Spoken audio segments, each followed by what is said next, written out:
1학기 종강 예배를 드리게 되었는데 3학년 여러분이 전체 학년을 대표해서 드리게 되었습니다. 종강 예배 때 제가 말씀을 전하게 되어서 영광이고 기쁨입니다. 그런데 사실은 조금 부담입니다. 그나마 학생 수가 적다는 것이 그래도 위안이 됩니다. 자, 오늘 시간 종강 예배 시간에는 슬기로운 다섯 처녀에 대해 생각해 보겠습니다. 이 열처녀 비유는 여러분이 많이 들어서 잘 알고 계실 것입니다. 다섯 처녀는 슬기롭고 다섯 처녀는 미련하다. 이 다섯 처녀는 기름 준비를 잘해서 혼인잔치에 들어가고, 다른 다섯 처녀는 기름 준비를 안 했다가 기름이 떨어져서 낭패를 당했다는 이야기입니다. 어떤 사람은 여기서 기름은 성령을 상징한다 이렇게 설명하고, 성령을 받아야 한다, 또 충만히 받아야 된다 이렇게 말합니다. 또 어떤 사람은 믿음이 있어야 한다, 믿음이 있어야 혼인잔치에 들어간다 이렇게 말합니다. 그러나 우리는 꼭 기름이 무엇이냐 여기에 초점을 둘 것이 아니라 전체 비유의 의미가 무엇인가를 생각해야 하겠습니다. 이 비유가 오늘날 우리에게 주는 교훈은 무엇인가? 슬기로운 다섯 처녀는 어떤 사람인가? 오늘날 우리가 어떻게 해야 하겠는가? 여기에 초점을 두어야 하겠습니다. 우선 슬기롭다는 말은 그 단어의 뜻이 생각이 많다, 사려 깊다는 것을 의미합니다. 여러분 신학생이니까 말씀드리겠는데 헬라어로 프로니모스입니다. 이것은 생각하는 동사 프로네오에서 왔습니다. 바로 앞장에 마태복음 24장 45절에 충성되고 지혜 있는 종이라고 할 때 여기 지혜 있는과 같은 단어입니다. 똑같은 단어인데 앞에서는 지혜 있는, 여기서는 슬기로운 이렇게 되어 있습니다. 자, 슬기로운 또는 지혜 있는 이것이 무엇이냐? 생각이 깊다, 사려 깊다, 신중하다는 것입니다. 생각을 많이 한다는 것이에요. 여러분 이 세상에는 두 종류의 사람들이 있습니다. 하나는 별로 생각하지 않고 대충 사는 사람들입니다. 까이껏 대충 이렇게 생각합니다. 기말고사 걱정도 뭐 있냐? 까이껏 대충 치면 되지. 신경쓰지 말고 놀다가 다치면 까이껏 대충 치면 돼. 이렇게 생각하는 사람.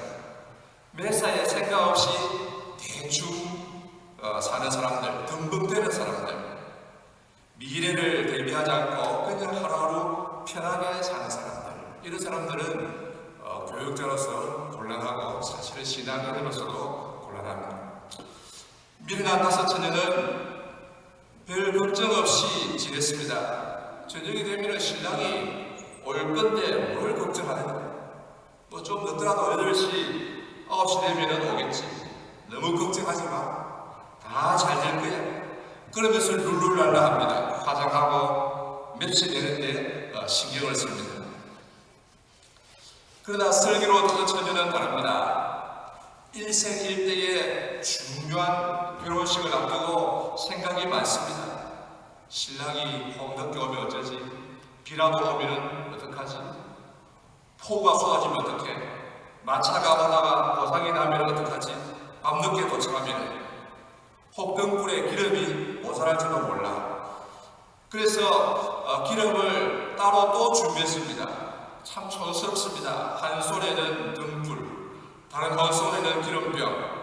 이 신부로서 영 맵시가 나지 않습니다. 스마트하지 않아요. 촌스럽습니다.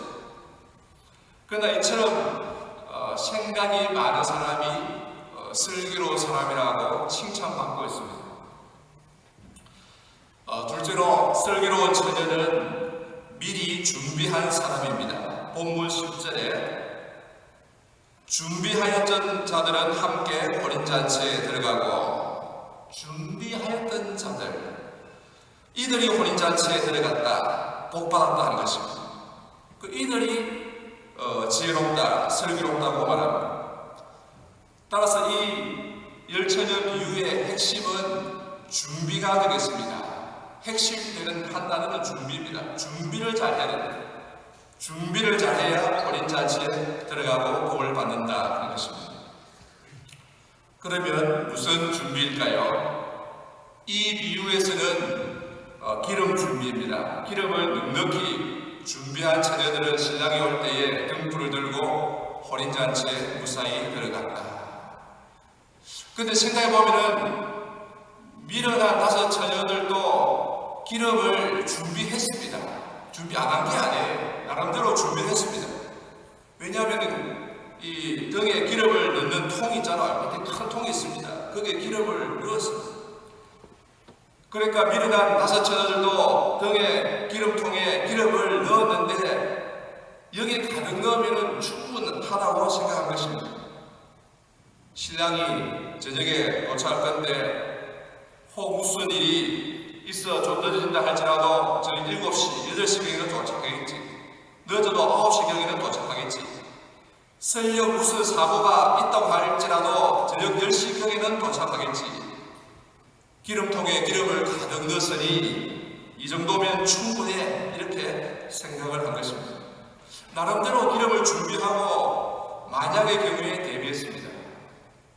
그러나 여러분, 신랑은 기다려도 오지 않았습니다. 저녁 10시가 지나고 11시가 지나고 이제 모두 다 졸려서 자고 있을 때에 한밤중에 보라 신랑이로다, 신랑을 맞으러 나오라 고 소리가 났습니다.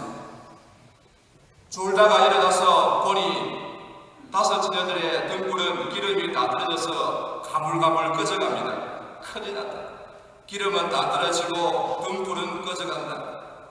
부랴부랴 기름을 사러 시내에 갔는데 한밤중에 가게문은 닫혔고 등불은 꺼지고 혼인잔치는 시작되었고 그리고 문은 굳게 닫혀버렸습니다. 그러나 미리 여분의 기름을 따로 준비한 사람은 낭패를 당하지 않고 혼인잔치에 들어가서 결혼하게 되었습니다. 목적한 바를 이루게 되었습니다. 여기서 우리가 배우는 교훈은 우리는 만약의 경우에 대비해야 한다는 것입니다. 대비를 하되 철저히 대비를 해야 됩니다.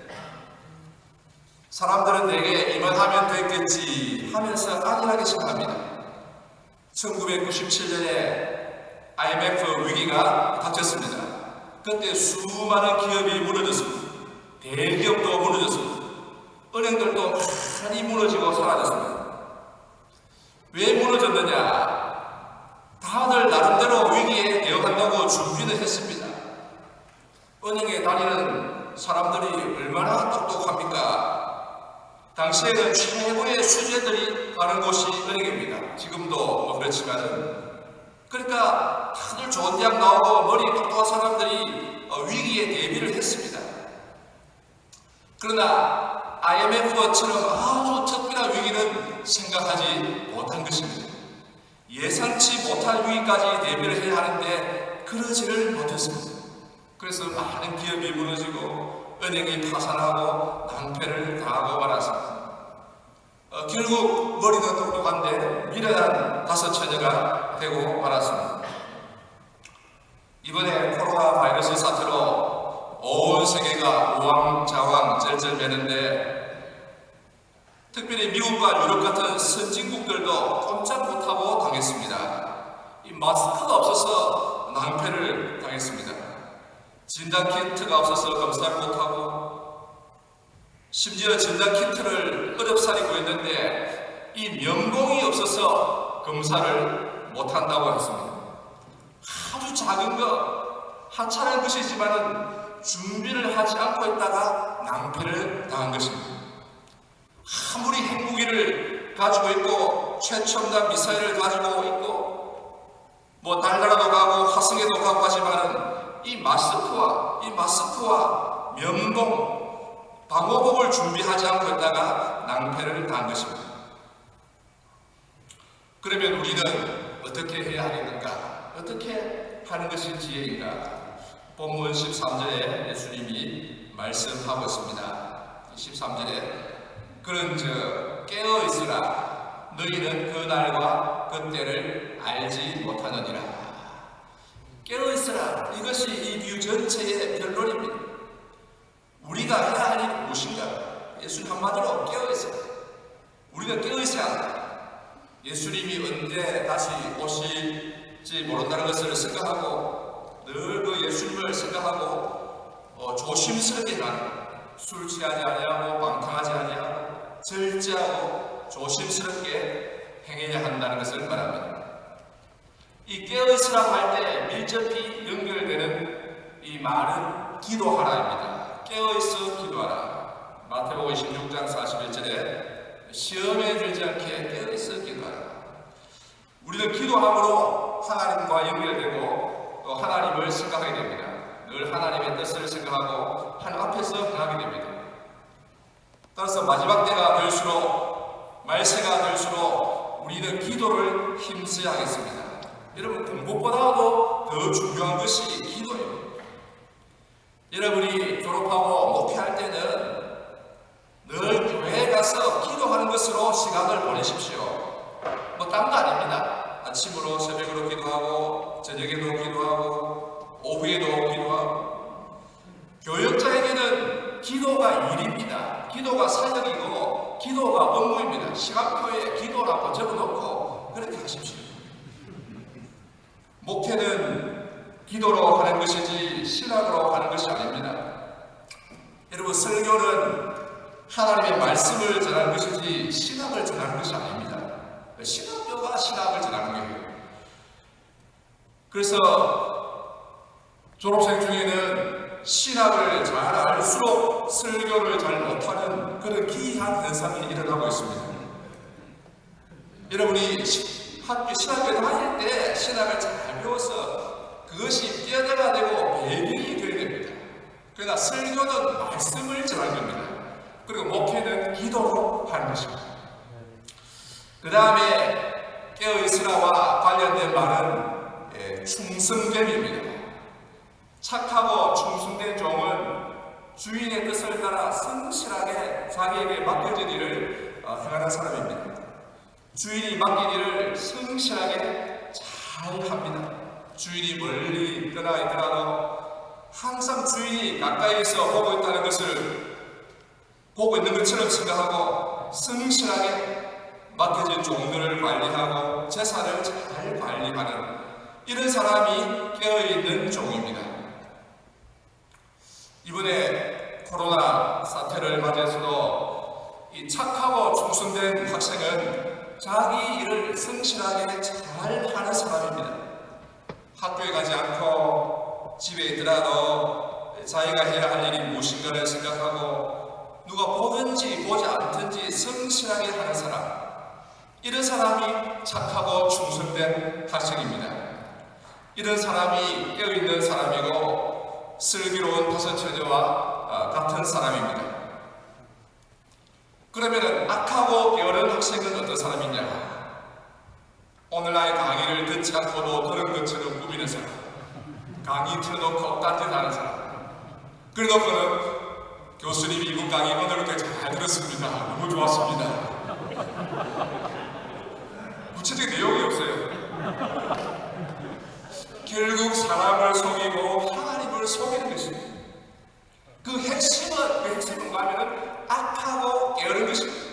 딴짓하고 노는 것입니다.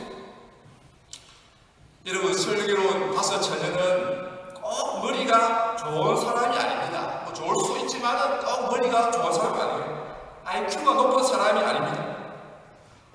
혹 머리가 나쁘더라도 미리 준비하는 사람이 슬기로운 처녀입니다. 전혀 예상치 못한 상황에도 대비하고 준비하는 사람입니다.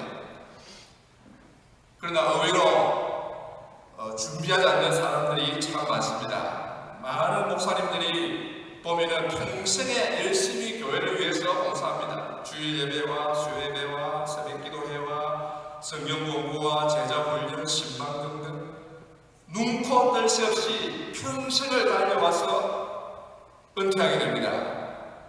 그래서 이제 물어봅니다. 그럼 은퇴 후에는 무엇을 하실 계획이십니까? 그러면 대부분의 목사님들이 아무 계획이 없습니다. 그래요. 그냥 좀 쉬고 싶습니다. 쉬는 것이 계획입니다. 그 다음에는 계획이 없고 아무런 준비가 없습니다. 그래서 제가 말합니다. 그 친구가 그러는데 일본어를 조금 할 줄 알면은 일본에 가면은 목사 없는 교회가 참 많다던데요. 은퇴 후에 일본에 가시면 매주일 설교하실 수 있습니다. 그런데 막상 일본어를 준비하는 목사는 거의 없습니다. 영어도 제대로 준비하는 사람이 없습니다. 필리핀 가서 놀라고 했어요. 선교사들 중에 영어 제대로 하는 선교사가 없다는 거예요. 중국어 제대로 하는 선교사도 없고요. 베트남어 준비하는 사람도 없고 터키어 준비하는 사람도 없습니다. 준비된 사람이 별로 없습니다. 여러분, 교회도 그렇습니다. 교회에서 목회자를 증명하려고 하는데 이 목사는 많은데 청하고 싶은 목사는 별로 없다. 이게 문제입니다. 왜 그러냐? 안수받은 목사는 많은데 준비된 목사는 별로 없기 때문입니다. 그 안수는 많은데 준비가 없다 이거예요. 따라서 안수가 중요한 것이 아니고 준비가 중요합니다. 강도사나 목사라는 타이틀이 중요한 것이 아니고 잘 준비하는 것이 중요합니다. 준비가 무엇이냐? 첫째는 깨어있어 기도하는 것입니다. 깨어서 기도하는 것. 그 다음에는 착하고 충성된 종이 되는 것입니다. 자기에게 맡겨진 일을 누가 보든지 보지 않든지 성실하게 잘 감당하는 것입니다. 꾀를 부리지 않고 하나님 앞에서 성실하게 행하는 것입니다. 예를 들어서 온라인 강의를 듣지도 않고 들은 것처럼 꾸미지 않고 아무도 보는 사람이 없지만 하나님만 보고 계신다는 걸 생각하고 강의를 잘 듣고 성실하게 공부하는 것을 말합니다. 그래서 제가 이번에 생각하게 되었습니다. 이번에 이제 기말고사를 치르게 될 터인데 강의를 성실하게 잘 들은 학생에게는 무언가 보너스를 줘야 하지 않겠는가. 그래서 이제 문제를 낼 때 이 생각이 들어서 평소와는 좀 다르게 문제를 내야 되겠다. 끝에 어떤 문제를 내는가 하면은 제가 강의 중에 살짝 지나가면서 예를 든 것이 있는데 그게 뭐냐?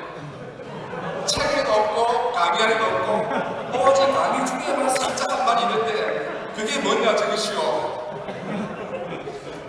그리고 강의 중에 살짝 보여준 책이 있는데 또 사진이 있는데 그게 뭐냐?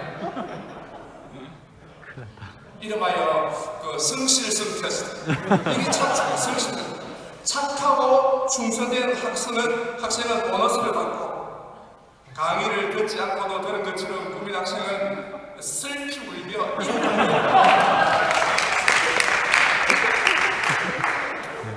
이것이 하나님의 공의에 부합한 것이 아닌가 그런 깨달음을 제게 주셨습니다. 데이빗 월러스 웰스가 쓴 책이 있는데 2050 거주 불능 지구라는 책이 있습니다. 최근에 우리말로 번역되어 나왔습니다. 최근 책인데 지구 온난화에 대한 책입니다. 그 책에 보면은 2016년에 이미 이산화탄소 농도 한계가 400ppm을 돌파했다. 400ppm이 임계치인데 벌써 4년 전에 임계치를 돌파했습니다. 2030년에는 물 수요량이 공급량보다 40%를 초과할 것이다. 엄청나게 물이 부족하게 되는 거죠. 36억 명이 말라리아에 감염될 것이다. 지구가 더워지니까 이제 모기, 말라리아, 댕기를 이런 게 이제 창궐한다는 겁니다. 2050년에는 폭염으로 전 세계에서 25만 5천 명이 사망할 것이다. 50억 명이 물 부족 위기를 겪을 것이다. 물 부족이 심각합니다. 그 다음에 또 하나는 나피의 커피 재배 농장 90%가 소멸할 것이다. 30년 남았습니다. 그래서 30년 안으로 커피를 끊든지 무슨 대책을 쳐야 되겠습니다.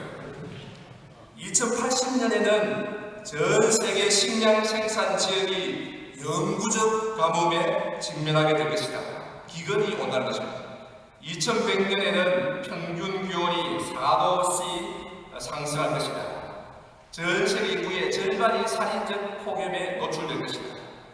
그러니까 대충 이대로 다 맞지 않는다 할지라도 앞으로 폭염이 있을 것이고 물 부족할 것이고 질병이 있을 것이고 기근 등이 올 것이라고 말하고 있습니다. 이것은 과학적 데이터로 진행되고 있습니다.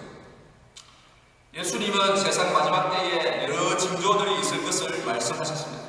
누가복음 21장 10절, 11절에 보면은 민족이 민족을, 나라가 나라를 대적하여 일어나겠고 곳곳에 큰 지진과 기근과 전염병이 있겠고 또 무서운 일과 하늘로부터 큰 징조들이 있으리라. 이 마지막 때에 큰 지진, 기근, 또 전염병, 이 전염병이 있을 것을 예언하셨습니다. 앞으로 무서운 일들이 있을 것이다. 더 무서운 전염병도 있을 것이다. 우리는 이런 것들에 대비를 해야 되겠습니다. 우리는 두려워하지 말고 하나님을 믿고 기도해야 하겠습니다. 그리고 성실하게 자기 할 일을 잘 감당해야 하겠습니다. 공부를 잘하고 언어를 잘 준비하고 그리고 방학 때에는 시아나미는 유튜버 편집 기술도 배워야 하겠습니다. 이게 이제 필수가 되어갑니다. 또 컴퓨터 기술이나 자동차 수리 기술도 배워두면 좋습니다. 농사 기술을 배우는 것도 앞으로는 필요하겠다 싶습니다. 우리의 모든 준비는 결국 예수님을 잘 맞이하여 복된 혼인잔치에 들어가기 위한 것입니다. 우리가 이 지상에서 사는 목적은 결국 하나님의 복음을 전하고 다시 오실 예수님을 잘 맞이하기 위한 것입니다. 이를 위해 잘 준비하고 성실하게 가는 사람은 슬기로운 5 처녀와 같이 예수님과 함께 혼인잔치에 들어가서 영원토록 복을 누리게 될 것입니다. 그러므로 사랑하는 우리 모두 여러분 모두 슬기로운 5 처녀와 같이 우리 주님 맞을 준비를 잘 하여서 천국잔치에 다 참여하는 사람들이 되시기 바랍니다. 항상 깨어있어 기도하고 지금 자기에게 맡겨진 일을 성실하게 하여서 착하고 충성된 종이라고 칭찬받는 성도들이 주의 종들이 다 되시기 바랍니다. 기도드리겠습니다.